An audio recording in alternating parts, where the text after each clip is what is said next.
एक एक भी वचन सुनो तो उस पे अपना जीवन बनाओ। तो पॉइंट है कि फरीद साहब एक संत हुए हैं, उन्होंने कहा है कि एक तिनके की भी निंदा नहीं करो, उसमें भी शक्ति है, क्योंकि वो अगर उड़ के तुम्हारी आँख में पड़ जाए तो बहुत तकलीफ़ दे सकता है। आप बोलोगे तिनके की मेरे सामने क्या मजाल, तिनके की मेरे सामने क्या हस्ती, लेकिन उसके अंदर में भी कुछ है। एक छोटी सी चींटी भी हाथी के भी प्राण ले सकती है, ऐसा नहीं है। तो किसी की भी हमें निंदा नहीं करनी है। निंदा व्यक्ति दूसरे की तब करता है जब दूसरे से अपने को श्रेष्ठ समझता है, अपने को ज़्यादा महान श्रेष्ठ समझेगा, सही समझेगा, दूसरे को गलत समझेगा, तब उसकी निंदा करेगा। निंदक जो है वो अपने लिए आगे नरक तैयार करता है, गिरावट का एक रास्ता तैयार करता है, गड्ढा अपने आगे खुद खोदता है जिसमें आगे जाके उसको गिर जाना है। सबका प्यार भी उसके दिल के लिए, उसके लिए नहीं रहता। कोई भी अगर पता चले कि ये ना मेरी निंदा करता है, तो क्या आपके मन में उसके प्रति प्रेम होगा? आप बोलोगे देखो ये मेरी निंदा ही करता रहता है। ऐसी चीज़ है निंदा कि अगर सच्ची भी होती है तो भी लोगों को बुरी लगती है, और प्रशंसा ऐसी चीज़ है कि झूठी भी होती है तो भी अच्छी लगती है। मतलब व्यक्ति जानता है कि ये जो मेरी निंदा हो रही है तो सचमुच में मैं इस गलत काम को करता हूँ, गलत व्यवहार करता हूँ, मेरी किसी कमी या गलती की वजह से ही मेरी निंदा हो रही है। ये अंदर से अच्छी तरह जानता है व्यक्ति कि मैं दोषी हूँ, तभी मेरी निंदा होती है, लेकिन फिर भी निंदा सुननी अपनी बुरी लगती है लोगों को। और ये भी व्यक्ति बहुत अच्छी तरह जानता है कि ये जो मेरी प्रशंसा होती है इसके लायक मैं हूँ नहीं, मैं इस काबिल नहीं हूँ कि मेरी प्रशंसा की जाए, ये मेरी गलतफहमी की वजह से कोई झूठी प्रशंसा हो रही है। वास्तव में मैं इस प्रशंसा का हकदार मैं नहीं हूँ, कोई और है। अंदर से व्यक्ति जानता है, बहुत अच्छी तरह जानता है, लेकिन फिर भी झूठी प्रशंसा भी मान रहा है, सुन रहा है, मगर उसमें भी मन खुश हो रहा है। ऐसा शब्दों का ये खेल है जिसमें मन उलझता रहता है, उसी में अटकता रहता है मन। किसी भी तरह के शब्दों में उलझना नहीं, अटकना नहीं। उसमें अटकोगे तो फिर 5 तत्वों में अटकोगे, शरीर में, नाम रूप में, फिर 5 विषयों में अटकोगे, फिर 5 विकारों में अटकोगे, आखिरकार वापस दुनिया में आने जाने में चक्कर में पड़े रहोगे। तो अटकाव कहीं पर भी हमारा नहीं होना चाहिए। अपने मुंह से हम किसी की भी निंदा करें नहीं। करना है तो आप प्रशंसा कर सकते हो, लेकिन अपने मुख से निंदा नहीं करो, उससे तुम्हारे बदकर्म बनते हैं और आगे तुम्हारे लिए कष्ट, दुख, समस्याएं वो सब बढ़ती हैं। ये पाप है, निंदा करना पाप है। तो वो हमको इस पाप में नहीं पड़ना। निंदा सुनाते हो किसी को तो उसको भी पाप का भागीदार बनाते हो। वो सुन रहा है तो सुन के कभी तो आपको चुप कराएगा, कभी नहीं चुप करा पाएगा, उसको सुनना पड़ेगा। सुन के उसका भी मन खराब होगा, या वो भी उसी भावना में चला जाएगा कि हाँ देखो वो व्यक्ति ऐसा है, तो दूसरे को भी पाप का भागीदार बनाए। निंदा अपने मुख से कहना भी पाप है और अपने कानों से निंदा सुनना भी पाप। अगर कोई आपको किसी की निंदा सुनाता है तो उसको चुप करा दो, बोलो ऐसा है हमें मत सुनाओ, किसी और को सुनाओ लेकिन मुझे नहीं सुनाओ, मेरे को दूसरे की बातें सुनने में कोई रुचि नहीं है, मेरा उससे कोई मतलब नहीं। आप उसको चुप करा दो या उस जगह से उठ के कहीं और चले जाओ। नहीं चुप करा सकते, नहीं उठ के कहीं जा सकते, ऐसी मजबूरी है, लाचारी है, तो आप अपने अंदर से मन से कान बंद कर लो। एक तरफ से शब्द कान में आके दूसरी तरफ जाएं, उन शब्दों को अपने अंदर लेके नहीं जाओ। या आप उस समय कुछ भगवान का नाम कुछ और चीज़ सोचने लगो। कोई कुछ बोलता जा रहा है, बोलता जा रहा है, निंदा कर रहा है, आप मन ही मन में कुछ और सोचो। चाहे उस व्यक्ति की सद्बुद्धि की भगवान से प्रार्थना करो जो निंदा कर रहा है, या जिसकी निंदा हो रही है उसके लिए सद्बुद्धि की प्रार्थना करो कि वो ऐसे कर्म क्यों करता है जिससे उसकी निंदा हो। मगर उस निंदा को आप बढ़ावा नहीं दो और उसमें रस नहीं लो, वरना दूसरे की निंदा सुनने में बड़ा रस मिलता है लोगों को, बहुत अच्छा लगता है। बैठ के ना बातें करते हैं लोग, अरे फलाने का सुना है, ऐसा है वैसा है, तो रस आता है एक दूसरे में। ऐड भी टीवी में इस तरह के दिखा दिए जाते हैं। सहेली के पास गई लड़की दूसरी अपनी सहेलियों के पास, जाते के साथ ही अरे सुना फलानी वाली ऐसे ऐसे, तो कहती है अरे चुप चुप रुक जाओ। अब आराम से बैठ के पहले ये कुछ ले आई खाने के लिए, कहती हाँ अब बैठ के बताओ, तो बड़ा रुचि ले लेके खा रही है, और रुचि ले लेके उसका जो निंदा का जो भी कुछ सुनाया जा रहा है वो रस ले रही हैं, चटकारे लेके खा भी रही हैं, चटकारे लेके वो रस भी उनको निंदा का मिल रहा है। तो ये दुनिया में लोगों को ऐसा होता है, तो सुनना भी तो गलत है, सुनाना भी गलत है, सुनना भी गलत है। लोगों को निंदा सुनने में बड़ा रस आता है। ज्ञानी इन बातों से दूर रहता है। अगर आप ज्ञानवान हो तो इन बातों से दूर रहो। ये जैसे हमारी गलती है, प्रार्थना बचपने से स्कूलों में गाई गई, अलग से भी गाई, अलग से भी सुनी, इतनी शक्ति हमें देना दाता, मन का विश्वास कमज़ोर होना, और हम चले नेक रास्ते पे, हमसे भूल कर भी कोई भूल होना। सभी ने ये सुना भी है और अपने मुख से गाया भी बचपने से। कोई आज का नहीं है ये भजन, ये प्रार्थना आज की नहीं है। लेकिन फिर भी भगवान से मांगा तो, लेकिन केवल रटा रटाया बोल दिया, अंदर से चाहा नहीं कि भगवान तुम मुझे इतनी शक्ति दो कि मन का विश्वास कमज़ोर ना हो। हम कमज़ोर पड़ते हैं तो हमारे अंदर का विश्वास कमज़ोर पड़ जाता है। भगवान से इतनी शक्ति मांगी जाती है कि मेरा तुम में विश्वास हमेशा रहे। ईश्वर की ओर से जो परिस्थिति आती है उसको मैं स्वीकार कर सकूं, इतनी शक्ति मेरे पास हो, और मेरे मन का विश्वास न कम हो कि परमात्मा शायद मेरा बुरा तो नहीं करेगा। ये विश्वास रखो कि परमात्मा सदा मेरे लिए अच्छा करेगा। कभी मन डरता भी है, भगवान आगे बस मेरे को ठीक ठीक रखना और मेरे आगे कोई मुसीबतें ना आने पाएँ। प्रार्थना भले कर सकते हो, बोलो भगवान मुझे इतनी शक्ति देना कि कुछ भी परिस्थिति आए मेरा मन तुम्हारे से हटे नहीं, मैं तुम्हारे में विश्वास पक्का रखूं। जब मैं सही रास्ते पे चलता हूँ तो परमात्मा मुझे कुछ भी कष्ट क्यों देगा। कहीं ना कहीं हमारे कर्मों का फल तो हमारे सामने आता है, हम ही कुछ ऐसा कर चुके या कर रहे हैं या आगे करने की प्लानिंग कर रहे हैं जिससे हमको आगे चल के कष्ट मिलेगा, दुख मिलेगा। अगर हम अच्छाई के रास्ते पे चल रहे हैं, तभी कहा हम चले नेक रास्ते पे, हमसे भूल कर भी कोई भूल हो ना। ये प्रार्थना दिल से निकलनी चाहिए कि हम नेक रास्ते पे चलें, और नेक रास्ते पे चलने के लिए नेक विचार, नेक स्वभाव, सब कुछ तो नेक होना चाहिए, अच्छा होना चाहिए। गलत कर्म किसी भी तरीके से हमारे ना हों, और दूसरे को भी गलत कर्म करने से आप सावधान कर सको, समझा सको दूसरे को भी। गुरु हमें ज्ञान देके अच्छा बनाते हैं और हमको समझा देते हैं, तो हमको समझ में आ जाता है ना कि हमें क्या करना चाहिए क्या नहीं करना चाहिए। आगे आपका जीवन अच्छा ही बन जाता है कि भूल से भी भूल ना हो। तो हमेशा अपने कर्मों के प्रति सुजाग और सावधान रहो कि मेरे से कभी भी गलती ना हो। दूसरे के बारे में बोला क्यों, दूसरे के बारे में सोचा क्यों, दूसरा है ही नहीं।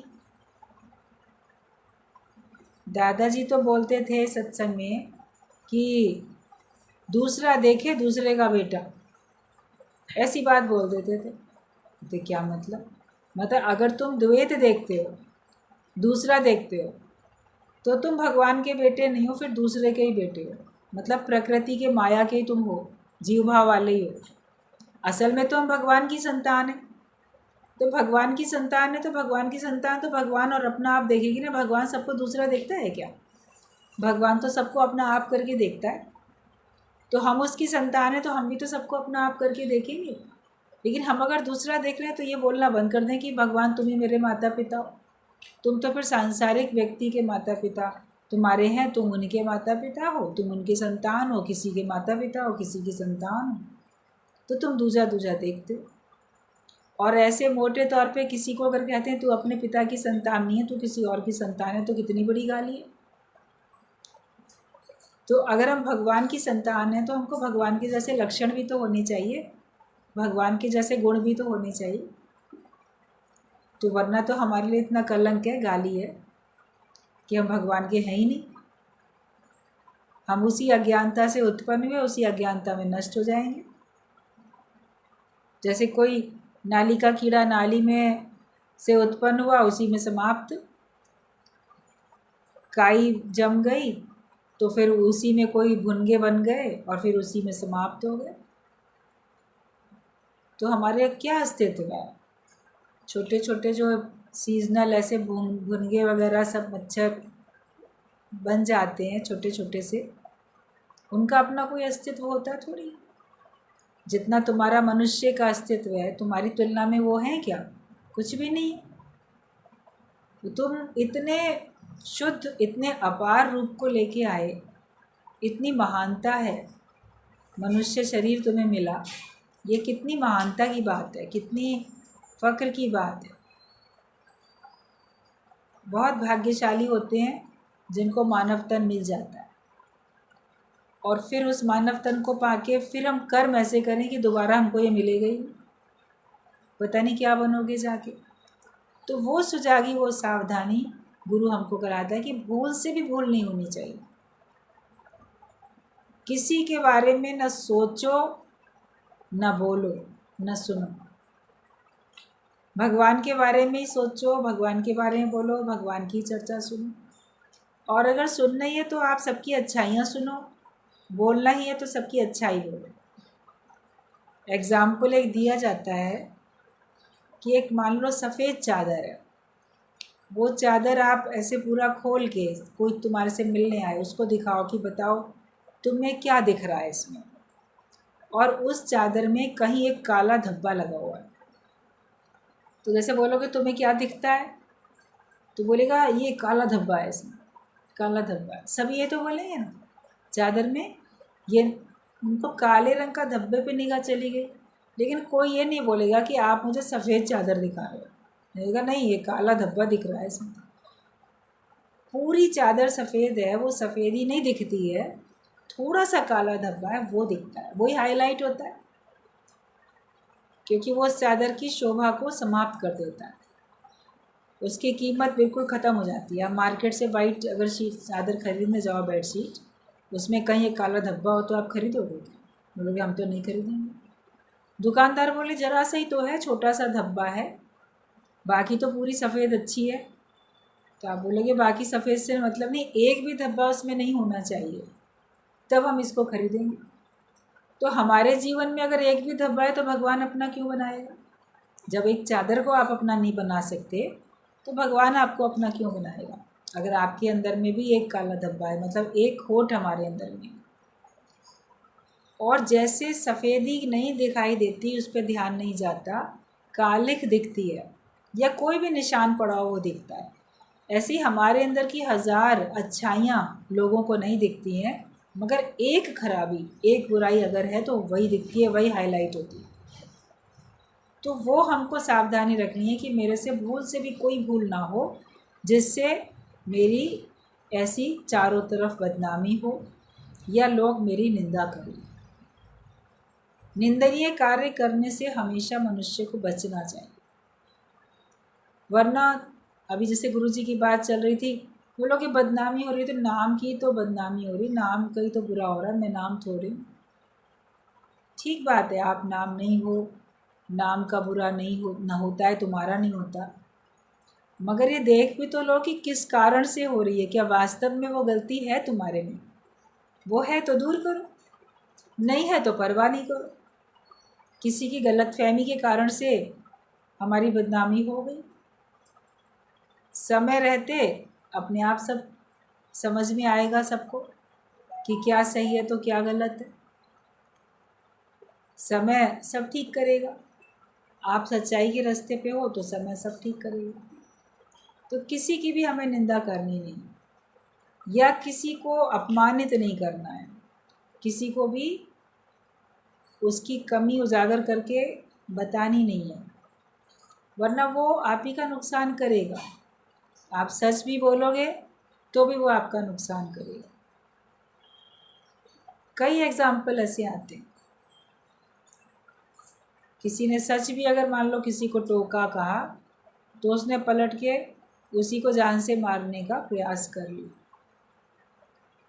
किसी के ज़रिए मरवा दिया, खुद उसका कर दिया। तो गलत तो उसने नहीं बोला था, सच बोला, मगर सच को जहाँ आवश्यकता थी वहाँ बोलने के बजाय जहाँ आवश्यकता नहीं थी वहाँ बोला। और सच को मीठा करके नहीं बोला, सच को और कड़वा करके बोला। जैसे किसी अंधे को तुम अंधा बोलो, सच तो बोला लेकिन दूसरे को कष्ट देने के लिए, और उसको कड़वा करके बोला।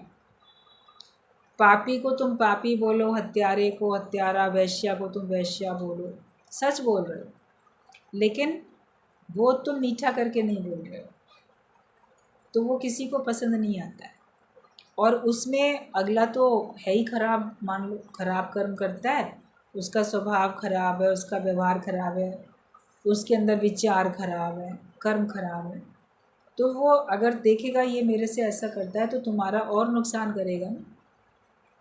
फिर उससे तुम अपने लिए अच्छे व्यवहार की कभी उम्मीद कर ही नहीं सकते। वैसे भी वो नहीं करता है तो और बुरा करता है, और बुरा करेगा। तो अगर कहीं कीचड़ होती है तो हमें बच के चलना पड़ता है कि मेरे पे छींटे ना पड़े।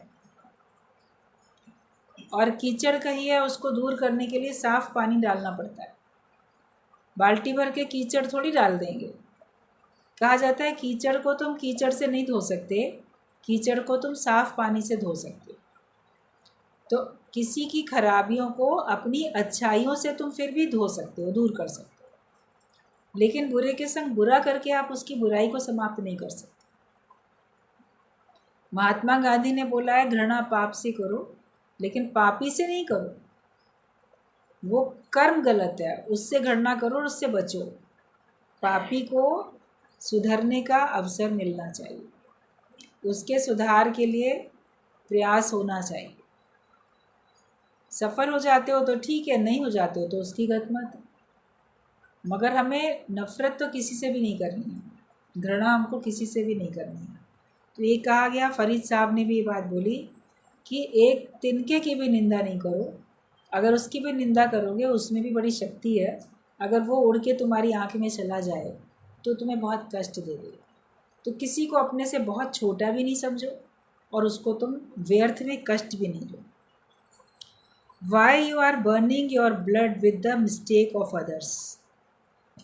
तुम दूसरे की गलती के कारण से अपना खून क्यों जलाते? गलती आपकी नहीं होती है, लेकिन फिर भी गलती दूसरे की होती है, और उसको सोच सोच के या वर्णन करके हम अपना ही खून जलाते रहते हैं, अपना ही नुकसान करते रहते हैं। तो हम क्यों करते हैं? कुछ तो नुकसान दूसरा आपका करता है, मगर तुम अब क्या अपना फ़ायदा करते हो? तुम अपना नुकसान कर ही रहे हो ना। अपने अपने साक्षी तुम हो, हर एक अपना अपना साक्षी है, कोई दूसरा नहीं है, लेकिन वो खुद अपना साक्षी है। तो तुम ये देखो कि क्या मैं अपना फ़ायदा करता हूँ कि अपना नुकसान करता हूँ। अगर आप ब्रह्माकार वृत्ति में रहते हो, अगर आप आत्मा के निश्चय में रहते हो, भगवान के ध्यान में रहते हो, तो आप अपना फ़ायदा करते हो। लेकिन अगर आप नाम रूप में, जगत की बातों में, द्वैत में, उसमें रहते हो तो तुम अपना नुकसान करते हो। तो 24 घंटे में से देख लेना कितने मिनट आप ब्रह्माकार वृत्ति में हो, कितने मिनट आप आत्मा में हो, और कितने मिनट आप अपने को देह मान के द्वैत में पड़े, पता चल जाएगा। हर एक को अपना अपना खुद ही लेखा जोखा पढ़ना देखना है और उसको सुधारना भी है। आईना दिखा देता है गुरु, और तुम्हारी आँख में रोशनी भी दे देता है, और बाहर भी रोशनी हो जाती है, तो तुमको अपनी शक्ल दिख जाती है। भाई अपने आप को देखने के लिए हमको 3 चीज़ें चाहिए। एक तो आईना हो बहुत साफ अच्छा, जिसमें आप अपने आप को देख सको। दूसरा, आपकी अपनी आँखों में रोशनी होनी चाहिए। अंधा व्यक्ति आईना नहीं देख सकता, अपने आप को कहाँ देख पाएगा जिसकी अपनी आँखों में रोशनी नहीं है। तो आप अपनी आँखों में भी रोशनी हो, गुरु हमको वो भी नेत्र में ज्योति देता है। और जिस कमरे में आईना रखा है वहाँ भी प्रकाश हो। मान लो आपकी आँखें बहुत बढ़िया हैं, अच्छा दिखता है आपको, आपके कमरे में आईना भी है बहुत अच्छा, लेकिन कमरे में बिल्कुल अंधेरा है, तो भी तो आप अपनी सूरत नहीं देख सकते ना। तीनों चीज़ों का होना ज़रूरी है, 3 में से एक भी एब्सेंट होगी तो आपको अपना स्वरूप नहीं दिखेगा। कमरे में अंधेरा है तो आप नहीं देख सकते, आपकी आँखों में प्रकाश नहीं है, रोशनी नहीं है तो आप नहीं देख सकते, या आईना ही नहीं है। आपको भी अच्छा दिखता है कमरे में, मगर आईना नहीं है तो देखें कैसे। तीनों चीज़ें तो होनी चाहिए ना। गुरु ये तीनों चीज़ें हमारी उपलब्ध करा के देता है, ज्ञान भी देता है हमको, विवेक भी हमको देता है, और खुद भी हमारे सामने आदर्श के रूप में रहता है। तो हम अपना आप देखें, अब आईने में तो अपने आप देखोगे ना, और अपनी कमी देख के उसको दूर करोगे, और अपनी सुंदरता को बढ़ाने के लिए कोई आप श्रृंगार करोगे। आईने में यही तो काम होता है, अपनी सुंदरता बढ़ाने के लिए आप श्रृंगार करते हो कुछ, ताकि आप देखने में अच्छे लगो, और अगर कोई कमी दिखती है उसको दूर करने के लिए कोशिश करते हो। कहीं पाउडर अधिक लग गया, कहीं काजल फैल गया, कहीं कुछ और बाल संवरे हुए नहीं है, तो आप अपने आप को तो देखते हो ना, उसमें दूसरा थोड़ी देखते हो। तो सारा संसार एक आईना ही है, तो आप अपने को देखो, हर एक को देख के आप वहाँ पे तुलना अपनी करो, अपना आप करके देखोगे, और दूसरे की गलती से अपना खून नहीं जलाओ, उससे सुजाग हो जाओ। आप बोलोगे ये गलती करता ही क्यों? इसलिए करता है कि ताकि तुम वो गलती ना करो। जैसे दूसरे की गलती को देख के तुम्हारा खून जलता है, तो तुम्हारी गलती को देख के किसी और का खून जलेगा। तो फिर हम दूसरे का खून क्यों जलाएं गलती करके, और दूसरे की मिस्टेक से अपने को क्यों नुकसान पहुंचाएं। हमेशा भगवत भाव में रहो, ज्ञान के विचार में रहो। ये अभ्यास बहुत ज़रूरी है। जब तक ये अभ्यास नहीं होगा तब तक आपके जीवन में आनंद नहीं भरेगा, उलझने रहेंगी, कभी कम कभी ज़्यादा होती रहेंगी, लेकिन जैसे एवर लास्टिंग हैप्पीनेस नहीं आएगी, ऐसी प्रसन्नता नहीं मिलेगी जिसका कभी अंत ना होता हो। वो प्रसन्नता मिलती है कि अभी मिली फिर उसका अंत भी हो गया, फिर खुश हुए फिर उसका अंत हो गया। मगर ज्ञान से हमको वो प्रसन्नता मिलती है जिसका कभी अंत होता ही नहीं। उसको पाने के लिए मेहनत करते जाओ, पुरुषार्थ उसी को पाने का होना चाहिए। तो अपने मित्र बनो और अपना नुकसान कभी भी नहीं करो। अगर तुम दुखी हो तो समझो तुम पापी हो। अब बोलेंगे हम दुखी हैं, लोग हम पे हमदर्दी करें, हमको समझें, लेकिन गुरु कहता है कि अगर तुम दुखी हो तो तुम पापी हो, इसीलिए तुम दुखी हो। पापी व्यक्ति दुखी हो रहा है तब तो बड़ा बुरा लगेगा, मैं कहाँ पापी हूँ। मगर समझ जाओ भगवान यही सोचते हैं, गुरु भी यही सोचता है। अगर अपने को दुखी दिखाया तो समझो सारी दुनिया को बताया कि मैं कितना पापी हूँ। लोग अपना पाप छुपाते हैं, अपना पुण्य बताते हैं, जताते हैं। आप जितने सत्कर्म करोगे उनको तो खूब बखान करोगे, बदकर्म का करते हो बखान, क्योंकि पाप को छुपाने का मन होता है। और दुखी होके तो आप अपना पाप दिखा ही रहे हो। पिछले किसी जन्मों के पाप के कारण तो आज दुखी हो, या इस जन्म के किन्हीं कर्मों के बदकर्मों के कारण से दुख मिला है। तो दुखी हो तो भी अपने को दुखी नहीं दिखाओ। दुख विच सुख मनावा, दुख में भी सुख मनाना सीख जाओ। दुनिया बोलेगी तुम्हारे पास बड़े दुख हैं, दुख आए, आप बोलोगे नहीं नहीं वो कोई दुख है क्या, वो तो पार्ट ऑफ लाइफ है, वो तो होता ही रहता है। कभी किसी के साथ कभी किसी के साथ, कोई नई बात थोड़ी होती है। इसमें क्या दुख मानना। ऐसे लापरवाह हो जाओ, बेपरवाह हो जाओ, दुखों को हवा में उड़ा दो। एक गाना आता है कि हर फिक्र को धुएं में उड़ाता चला गया। जो हीरो है वो गाना गाता हुआ जा रहा है, कोई फिक्र है कोई परेशानी है उसको धुएं में उड़ा दिया, मतलब उड़ गया, मतलब मेरे पास है ही नहीं वो दुख। तो इतने तो मस्त होके रहो ना, मस्त मौला होके इतने चलो। दुख अपना समेटे रहेंगे, सबको जताते रहेंगे, हाय मैं बड़ा बेचारा, बड़ा लाचार, बड़ा दुखी, कि लोग मेरे पे बड़ा हमदर्दी करें, मेरी मदद करें, मुझे प्रेम करें। ये सब तरीके बड़े गलत हैं दूसरे के ध्यान को अपनी ओर आकर्षित करने के लिए। आप अपने अच्छे कार्यों से दूसरे के ध्यान को आकर्षित करो, अपनी प्रसन्नता उससे दूसरे को आकर्षित करो। लोग प्रभावित हुए आपके प्रसन्नचित चेहरे को देख के, आपका अच्छा व्यवहार देख के प्रभावित हो, इम्प्रेस हो जाए। दूसरे का ध्यान अपनी ओर अगर आकर्षित करना ही है तो अच्छाइयों से करो, ज्ञान से करो। दुखी होके मत दिखाओ, समझ जाओ कि आप जगत को बताते हो कि तुम दुखी हो। अगर तुम दुखी हो तो समझो कि तुम पापी हो, तुम सच्चे भी नहीं हो, क्योंकि एक सच है आत्मा और बाकी सब तो झूठ है।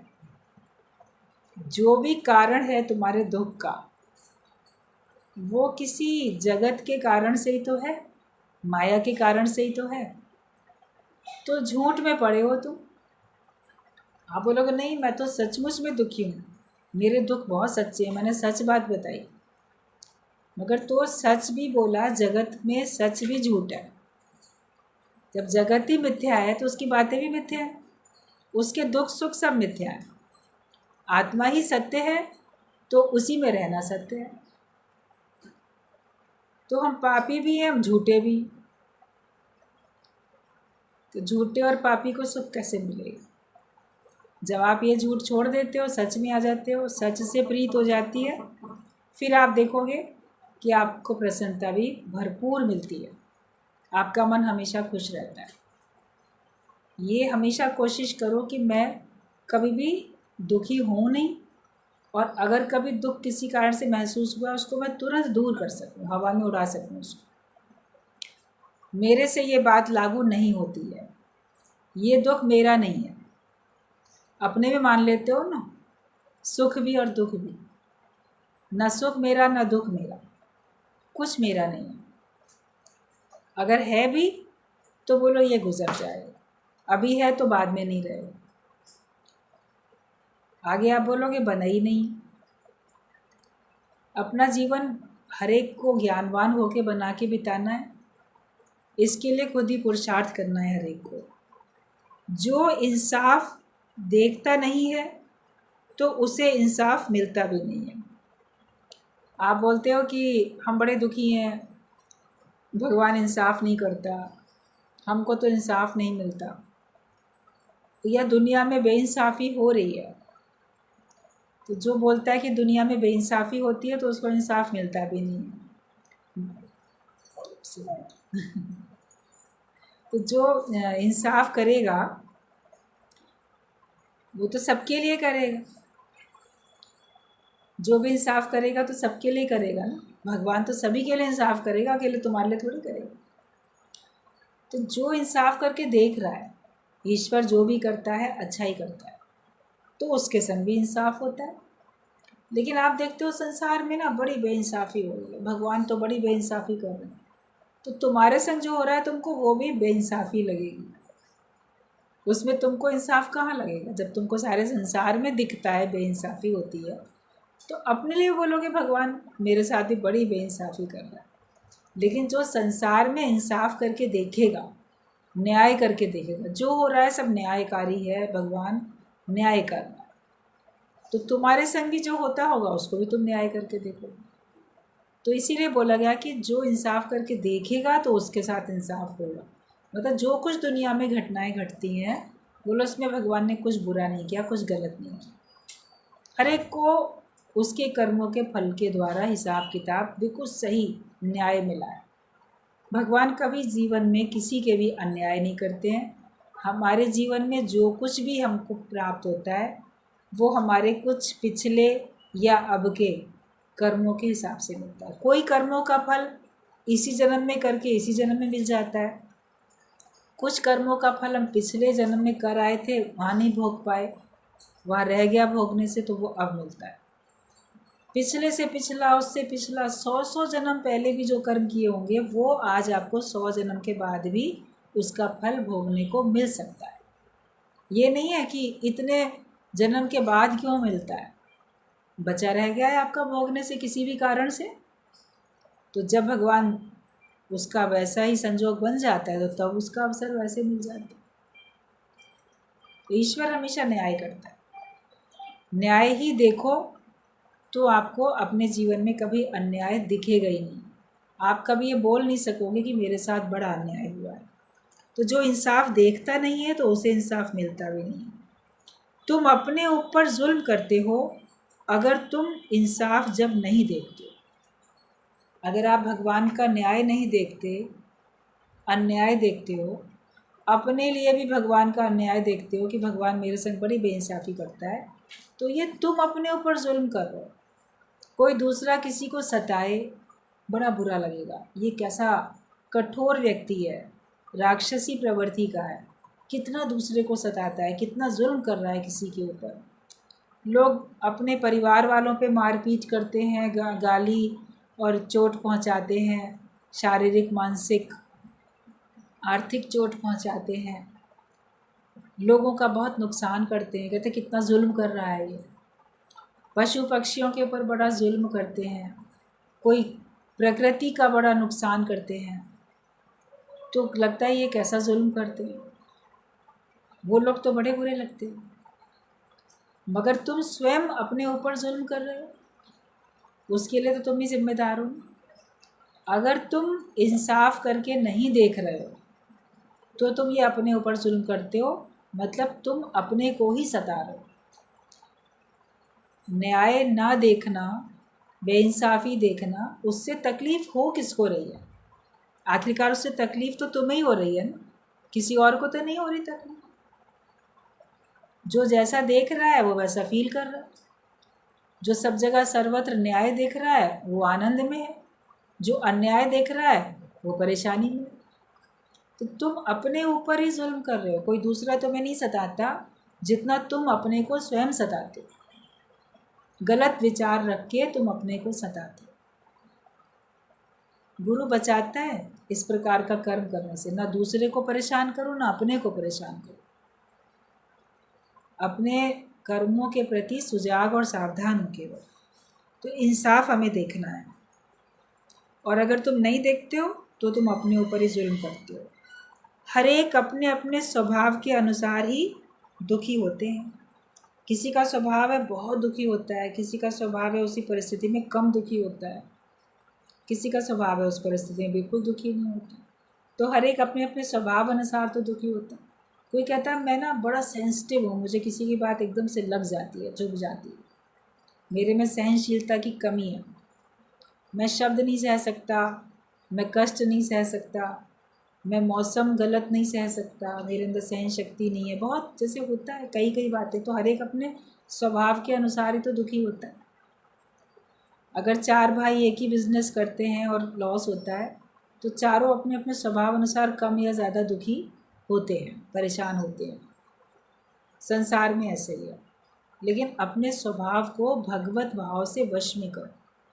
जो अपने स्वभाव को वश में कर लेता है वो प्रकृति में न्याय देखता है, और जो परिस्थितियों का उतार चढ़ाव है उसमें वो दुखी नहीं होता, वो उसमें स्थिर रहता है, और कोई नुकसान होता है तो उससे ऊपर उठने के लिए और मेहनत करता है।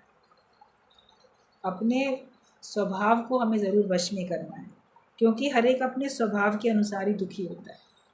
आपका दुखी रहने का स्वभाव बन जाता है, अपने स्वभाव को चेंज करो। जब तक तुमने अपने ऊपर कृपा नहीं की तो गुरु को भी ताकत नहीं है तुम्हें सुधार सके। हमको अपने पे ही कृपा करनी है, मतलब जो बातें गुरु हमें सुनाता है उसको स्वीकार करना है, उसको सही समझना है और उसको जीवन में उतारना है, उस बातों को व्यवहार में उतार लेना है, ये अपने पे कृपा करनी है। तो जब तक तुमने अपने पर कृपा नहीं की, मतलब गुरु के वचनों को माना नहीं, व्यवहार में अगर उतारा नहीं, तो गुरु को भी ताकत नहीं है तुम्हें सुधार सके। कि गुरु तो ज्ञान सुनाएगा, आपको युक्ति देगा, आपको कोई हल बताएगा, मानना ना मानना तो तुम्हारी मर्जी है ना। मानोगे तो आपका सुधार होगा, आपको सुख मिलेगा, नहीं मानोगे तो फिर तुम जैसे हो वैसे ही रहोगे। नुकसान गुरु का थोड़ी है, नुकसान तो तुम्हारे। भगवान सब जगह है, न्याय करता है, बात मान लोगे तो तुम खुश रहोगे। नहीं नहीं, भगवान है ही नहीं, भगवान अगर है तो बहुत बेइंसाफ़ी करता है, ये जानोगे तो दुखी भी तुम रहोगे। कहा जाता है मानो तो भी आप है, ना मानो तो भी आप, पर ना मानने से सहोगे अनेक संताप। अगर तुम भगवान को नहीं मानोगे तो तुम ही तो अनेक संताप सहोगे, तुम ही तो अनेक दुख उठाओगे। अपने को भगवान नहीं मानोगे तो भी अनेक दुख उठाओगे, अपने को जीव मान के बैठोगे तो आप दुख उठाते रहोगे। भगवान मान लोगे अपने आप को तो भी आप अनेक संतापों से बच जाओगे। गुरु तुम्हें गिरावट के गड्ढे दिखाता है, उससे तुम्हें बचाने के लिए युक्ति बताता है। तुम अंधेरी रात की तरह सबका ऐब ढक दो। अरे गुरु तुमको गिरावट के गड्ढे दिखाता है, उससे बचाता भी है। तुम अंधेरी रात की तरह सबके ऐब ढक दो। जैसे बहुत अंधेरी काली रात होती है तो उसमें सब जैसे अंधेरे में कुछ दिखता ही नहीं है, जैसे अंधेरे की चादर पड़ गई और सब ढक गया। तो तुम भी हर एक के दोष को ढकना सीखो, किसी के दोष को उजागर करना नहीं, लेकिन जिसका जो दोष है तुम ऐसे अंधेरी रात काली रात की तरह उसके ऊपर ढक दो। किसी का भी दोष जगत में दुनिया जहान में प्रकट करने की हमें बताने की ज़रूरत नहीं, क्योंकि उससे तुम्हारी गिरावट है। तुम ऊँचे नहीं उठ सकते, तुम महान नहीं बन सकते। तो गुरु हमको गिरावट के गड्ढे दिखाते और हमको उससे बचाता भी। तो तुम अंधेरी रात की तरह सबका ऐब ढक दो। तुम्हें कोई अधिकार नहीं है किसी का ऐब देखने का। आज से अपने को जलाना बंद करो और स्वयं को शीतल करते चले जाओ।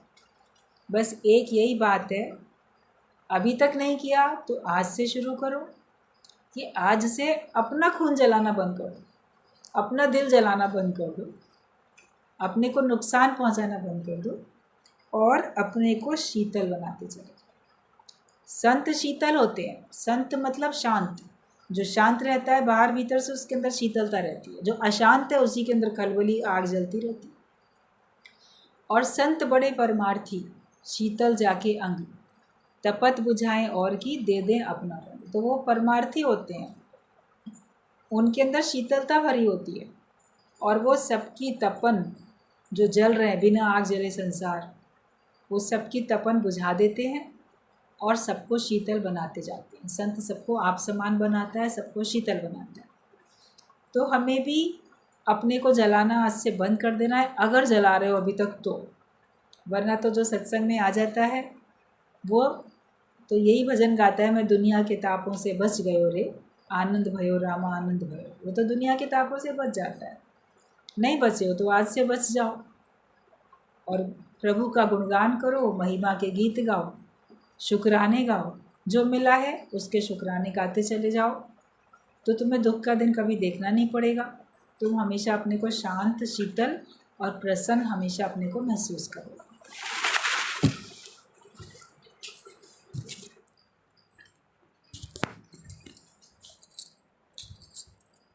यानी